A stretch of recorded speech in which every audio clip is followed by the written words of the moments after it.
মতো হিসেবে না ভালোই লাগে, খারাপ লাগে না। একা থাকবে তো, তার সাথে তিনটা ড্রাইভার থাকলে তোর খারাপ লাগতো না। শুধু একা থাকলে তোর কেমন লাগবে? ভয় লাগবে না? আমি কিন্তু থাকবো একটু পরে তো আমাদের সাথে বের হবো। রাতে বেলা নিশি রাখবে। নিশি ডাকবে মানে?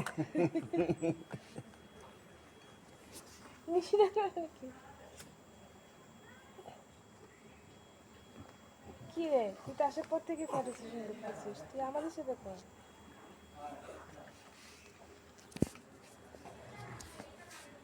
পাপা ফোন তো তোমার ফোনে করবি না কেন?